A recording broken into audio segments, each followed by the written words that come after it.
Introducing Rapido Cabs. Lowest price guaranteed anytime, every time. నమస్కారం గురుగారు. నమస్కారం. గురుగారు, కొంతమందికి ఇంట్లో గల్లుమని శబ్దం వినిపిస్తూ ఉంటుంది. ఇది చాలామంది దెయ్యం అని అనుకుంటూ ఉంటారు. కానీ అలాగే కొంతమంది బంగారం కూడా ఉందేమో అని అంటూ ఉంటారు. ఇది ఎంతవరకు నిజం? ఇది దెయ్యమా లేదంటే బంగారానికి సంబంధించిందా? కొంచెం దీని గురించి వివరంగా చెప్పండి గురుగారు. తప్పకుండా అమ్మా. ముందుగా శ్రీ మహాగణపతి దేవతోభ్యో నమః. చూసే వీక్షకులకు అందరికీ నమస్కారం. ఎప్పుడైనా ఎంతోమంది కూడా వాట్సాప్స్లో మెయిల్స్లో మెసేజ్ పెట్టారు, గురుగారు అండి మా ఇంట్లో 100 ఏళ్ళు దాటినటువంటి ఇల్లు ఉంది మాది, నిరంతరంగా ఆ ఇంట్లో మేము శబ్దాలు నివసిస్తున్నాం, మాకే రాత్రి 12 అయింది అంటే గల్లుమని సౌండ్ వస్తూ ఉంటుంది ఎప్పుడైనా. ఎందుకంటే ఆ సమయంలో ఆ ఊర్లో ఏంటంటే 8 గంటలకి నిద్రపోతారు సాధారణంగా. ఇక్కడైతే పట్టణంలో అంతే 1 గంట 2 గంట అయినా ఎవరు నిద్రపోతారు. అక్కడ ఏంటంటే 6:30 7 లోపు 8 లోపు భోజనం చేసి పడుకుంటారు.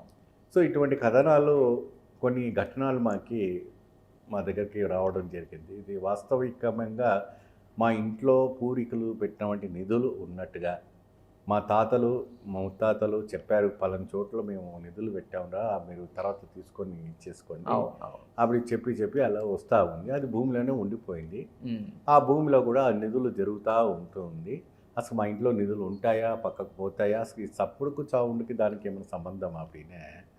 నిధులు అనేటప్పటికీ ఏంటంటే భూగర్భం, ఈ భూమండలంలో ఈ గర్భభూమి పుణ్యభూమి. నిధులు ఎక్కడ లేవు, అన్ని ప్రదేశంలో నిధులు ఉన్నాయి, లేవని లేదు. కాకపోతే ఏంటి అంటే కొన్ని నిషేధించబడ్డవి ఏంటంటే భూగర్భంలో ఏదైతే ఉన్నాయో 5 ఫీట్లు 6 ఫీట్ల లోపల కింద ఉన్నవంటే కూడాను గవర్నమెంట్కి చెందవలసినటువంటి ప్రభావం అనేసి చెప్పడం జరిగింది.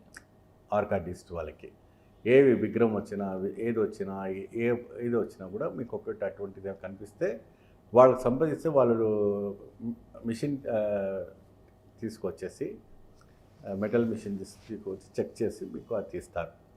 అది కూడా అక్కడ మీకు ఆ మెటల్లో కూడా అక్కడ రాలేదు, అయినా సౌండ్ వస్తుందంటే అక్కడ మీకు ఆత్మన ఉండాలి, లేదంటే లక్ష్మీదేవన నివసిస్తుంది.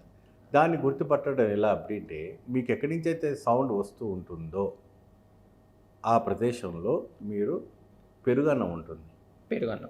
ఏమంటే ఉప్పు కలపని పెరుగన్నము. మీకు మోదుగాకు తెలుసు ఉంటుంది. మోదుగాకు తెలుసు కదా మీకు. మోదుగాకు కంటే మనకి పూర్వం అంతే ఇస్తరాకు చేసేవాడు. దాని మోదుగాకులోని ఇస్తరాకు చేస్తారు. దాంట్లో ఒక ముద్ద మీరు పెరుగన్నం చేసి మీరు ఆ విధానంగా ఒక ప్రదేశంలో పెట్టి చూడండి. అక్కడ ఏదైనా దుష్ట ప్రభావం ఉంది, ఇంకేదైనా కూడా దుష్ట గ్రహం ఉందంటే మీకు ఉదయంకంతా కూడాను నల్లగా మారిపోతూ ఉంటుంది.